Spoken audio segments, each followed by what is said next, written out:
For those little flaws like that, that's because that's a part of shade. That's the idea. Knock them out if you can. Get them anyway. You hit them below the belt. Shade comes from reading. Reading came first. Reading is the real art form of insult. You get in a smart crack and everyone laughs and kikis because you found a flaw and exaggerated it, then you've got a good read going. They may call you a faggot or a drag queen. You find something to call them. But then when you are all of the same thing, then you have to go to the fine point. In other words, if I'm a black queen and you're a black queen, we can't call each other black queens because we're both black queens. That's not a read, that's just a fact. So then we talk about your ridiculous shape, your saggy face, your tacky clothes. Then reading became a developed form where it became shade. Shade is, I don't tell you you're ugly, but I don't have to tell you because you know you're ugly. And that's shade. One of the most iconic and influential documentaries of all time is 1990's Paris is Burning, which highlights the ballroom scene and their corresponding houses in New York City in the late 1980s. Many lines, phrases, and sayings have been repeated for years.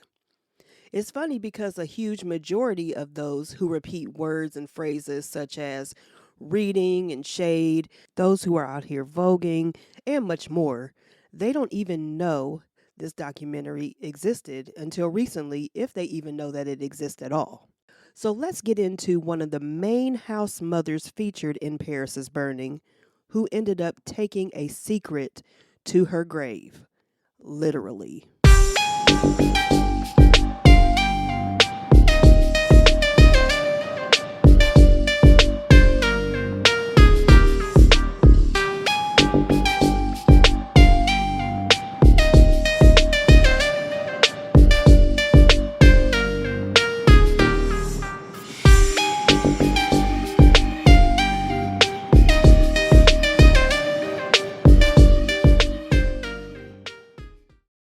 Have on a label, it means that you've got wealth when it doesn't really, because any shoplifter can get a label. Welcome to a new episode of True Crime with DannieBSpeaks. Now, if you've watched the FX series Pose when it was on, you may not have realized that many of the storylines were taken right from real-life events, and some of them centered around the legends featured in the documentary Paris is Burning. I will always refer to them as legends because that is what they are. They were crowned in the ballroom scene, and they just are legends in the community. Let's go through some of the characters from Pose and who they loosely based off of in Paris is Burning. So let's start with Pray Tell. Pray Tell was definitely based off of Junior LaBeija, who should have been more involved in Pose. If you ask, he's still living, and he was a huge, huge presence in the ballroom community for years. We can see similarities between Mother Blanca Evangelista's character and someone like, say, Angie Extravaganza or Avis Pendavis. The character Angel, we could see her being like Octavia St. Laurent. Damon definitely gave Willie Ninja. Now, for some of the storylines, the death of the character Candy is definitely a take on what happened to Venus Extravaganza and her murder. Now, I can go on with the similarities, but the case we are going to discuss today was also loosely based on the episode of Pose that involved Mother Electra Abundance's character. You know who that is. And to me, she's been compared more to Crystal LaBeija. Just, people who have done comparisons and everything like that, they feel like she's more giving Crystal instead of Peppa. But their similarity is also giving a little bit more Dorian Corey. I mean, especially with this. It's a mess, y'all, but let's go ahead and go. I'll tell you what a house is. A house is a gay street gang. Now, where street gangs get their rewards from street fights. A gay house street fights at a ball. And you street fight at a ball by walking in the category. So who was Dorian Corey? She was legendary. She was iconic. She was larger than life. She was the founder and original mother of the House of Corey. Dorian Corey was born Frederick Lego on June 6, 1937, in Buffalo, New York. Growing up on a farm, Dorian was assigned male at birth, but later realized that she was a trans woman. While still in Buffalo, Dorian worked as a popular window dresser at Hingenwer's, something like that, department store. Then, in the late 1950s, Dorian moved to New York City to attend Parsons School of Design.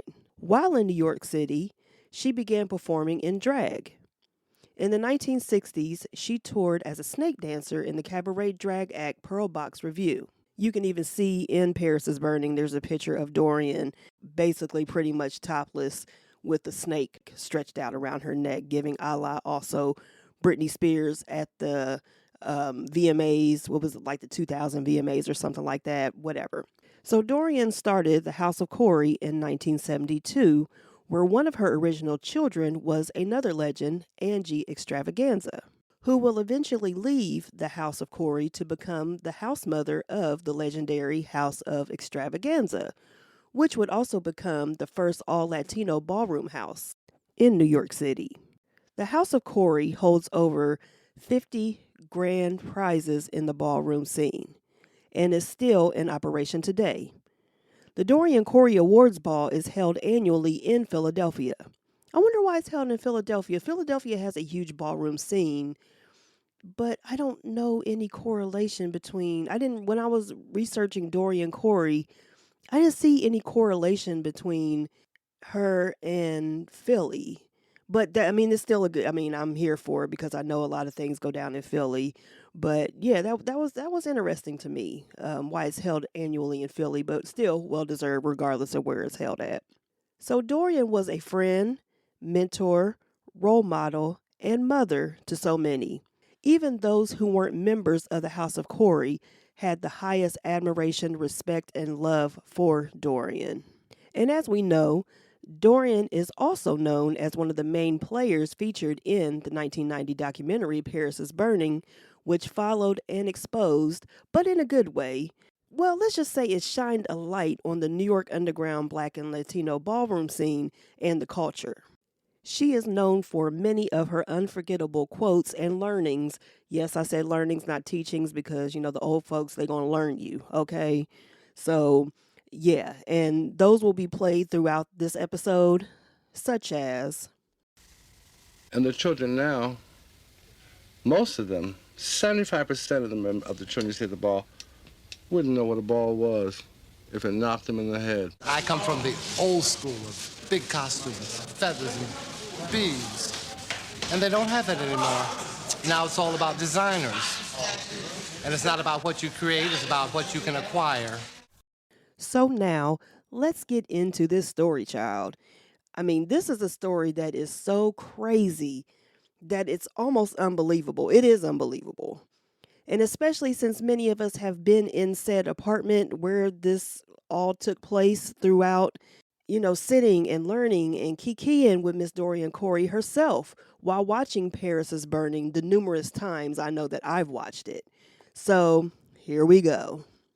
Now, what in the hell happened? Nobody, and the thing is, nobody knows exactly what happened. The only facts that we know is that there was a mummified body found in Dorian's closet after her death in 1993. Child. So, and it was discovered because when she passed away, her friend Lois Taylor, who is also a fellow drag queen, began cleaning Dorian's Manhattan apartment and selling her costumes and things. Now, while going through a closet, Lois found a suitcase that was so heavy she couldn't lift it by herself, so she called in some of their friends in the room who were also helping her clean up Dorian's apartment as well. Just to at least move the suitcase and get it out of the closet so they can possibly see what's in it or whatever. Yeah. They had to cut this suitcase open. That's how bound tight this damn suitcase was. And I quote Lois Taylor, "A horrible stink came out of a dusty fabric bag. That's when the police were called because, honey, I wasn't chancing it, end quote. It was found that whoever this was, their partially mummified body had died from a gunshot wound to the head. I mean, but when and why? And most importantly, who was this? Now, later it was discovered that the partially mummified body in question was a man named Robert Wells, who had been missing since 1968 when he was last seen by his family. Clues found with the body, such as vintage beer can lids, suggested that he had been dead for at least 15 years. But no one who had socialized or even lived with Corey during that time ever recalled her mentioning Robert Wells, who also went by Robert Worley, let alone confessing to killing him. Some of Corey's friends speculated that she had shot Wells during a failed robbery. However, a reporter for New York Magazine was able to dig up some clues as to their relationship. Wells' brother Fred claimed that Bobby, as they called him, while drunk and rambled extensively to someone named Dorian, having apparently fought with her at one point or another. Lois told the reporter that Dorian had actually written a short story about a transgender woman who killed her lover in revenge after he pressured her to have a sex change. However, without any kind of firsthand testimony from either Corey or Wells, it seems the mystery of how he died and how he ended up in her closet will never be solved. Writer Richard Melman, who wrote the play Dorian's Closet, said that he thinks Dorian never disposed of the body because it would have been hard in a crowded and congested Manhattan.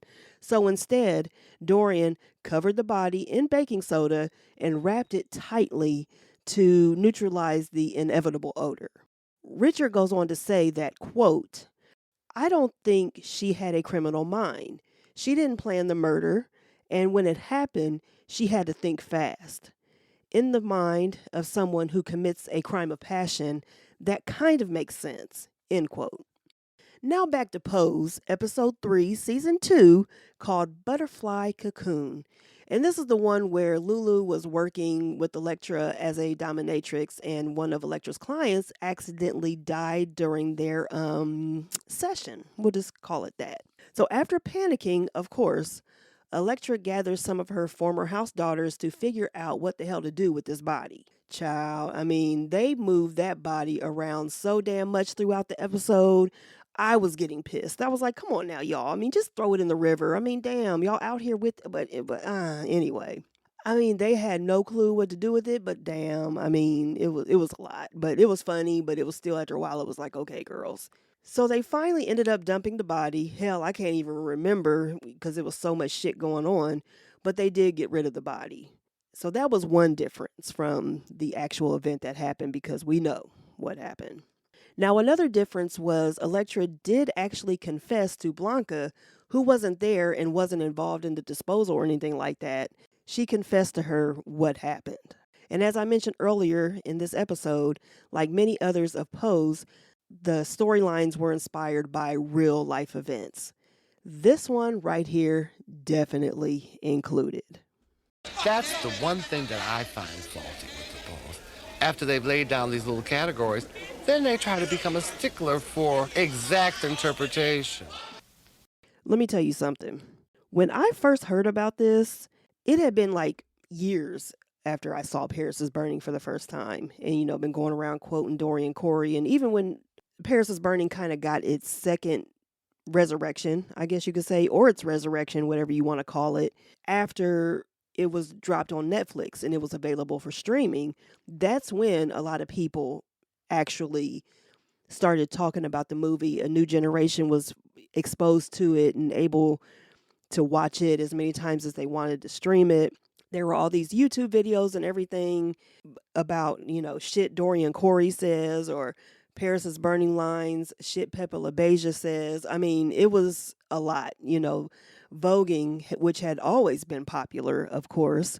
You got to see pretty much the evolution of it, the fathers and mothers of voguing and where it came from to where it is now. We can look at that and see that there are a lot of similarities from the old to the new.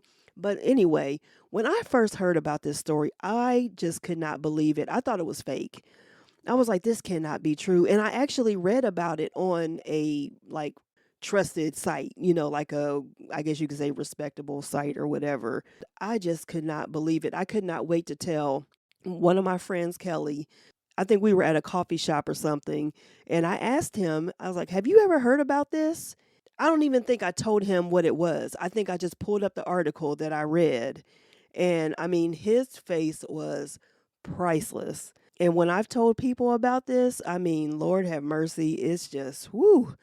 But but by now I'm sure many people who are familiar with Paris Burning, Dorian Corey, and or Pose have heard of this story by now. Now, there's no telling what happened in that apartment that led up to the death of Robert Wells for it to even get to that extreme. I mean, I don't even know if extreme is a strong enough word describing this event, but obviously Dorian Corey was fearful for her life and made a split second decision that resulted in what happened. I mean, not only the death, but just what to do with the body. So, I mean, but I couldn't imagine living with a dead body for all those years. But not only that, while Mama was giving us her legendary lessons during the filming of Paris is Burning, that body was there the whole time. And I mean, I don't know if it was in that closet that was behind her. I don't know if it was in another room, but it was there. There was a dead body in that apartment, and we spent tons of time in that apartment. So, I mean, whew, but how did she mask that smell for all those years? Because they said, like, as soon as they opened that suitcase and saw that bag, they could smell it. But wouldn't it have been protruding through the suit? I don't know. I don't know. But I will. But during her scenes in her apartment, I noticed a stream of smoke constantly in the foreground. So I couldn't tell if she was smoking or burning incense. But still, I mean, I, like so many others, have questions, and they are obviously never going to get answered. She didn't leave a confession note, nothing. So, at least that we know of. I'm pretty sure if she did, we would have found out about it by now. But, I mean, obviously, it appears that the only two people that know what happened in the apartment that night, I mean, neither one of them are talking. I'm just saying, let's just keep it real. I mean, neither one of them can talk. So, there that is. But, so this August, it will be 30 years since Dorian Corey passed away. And no one has ever come out and said anything about it. So that makes it easier for me to believe that this is just truly something that she took to her grave. So I told y'all that was going to be a crazy one, y'all. And like I said, I'm sure many of you have heard that story, but there are people who didn't know about it. When I told somebody that this was going to be the next show that I was doing when I came back, they were like, "Excuse me?" And they knew about Paris is Burning. Anyway, thank you all for tuning in to this week's show. And don't forget to check out my other podcast, DannieBSpeaks the podcast, which I will be releasing a new episode. Also, don't forget to check out Girl You Know What. And we just released our first episode back after our month-long break. And the next episode will be coming out this week as well. You can listen to all three shows on pretty much all major podcast streaming platforms. Just search by the show names to listen to them, or you can search by DannieBSpeaks. However you search, it should take you right to the shows. You can also listen on my website, DannieBSpeaks, and my YouTube page, which I would appreciate if you would subscribe to as well, and that's DannieBSpeaks. You can follow me on Instagram and Facebook at DannieBSpeaks. Also, follow me on Apple Music, where I share some of my playlists that I create myself, and I'll be adding more playlists pretty soon. I got a summer mix that I'm working on. I got another old school mix that I'm working on. But on Apple Music, I'm actually under Tahir Ali. If you need to reach out to me for any business inquiries, such as promotions, products for me to endorse on my podcast website, my social media platforms, on my YouTube page, if you want to discuss collaborating with me or sponsoring me, please hit me up at DannieBSpeaks@gmail.com. Now, I appreciate you all. I truly do. Sorry again for being gone for such a long time. I'll explain more of what happened. I know y'all probably like, there's always some damn excuse, but life happens. This isn't what I do full time. If it was, I would love to, but I do have a very right now demanding full time job, and it just wears me out. And I haven't had the energy truly. I have shows ready, but I just haven't had the energy, and I'm trying to get back on schedule because I was doing good and then boom, I got a promotion, and I'll go into that more on the next Danny B Speaks podcast. But anyway, as I said, I truly do appreciate you all listening, hanging in there with me. And please, I'm not going anywhere, so be sure to continue to support or start supporting the Danny B Speaks brand. So until next time, please take care of yourselves and each other, and I will catch you all on the next one. Take care, you all. Peace. I always had hopes of being a big star. Then I look, as you get older, you aim a little lower.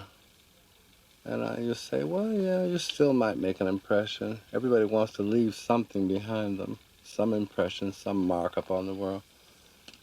And then you think you left a mark on the world if you just get through it. And a few people remember your name. Then you left a mark. You don't have to bend the whole world.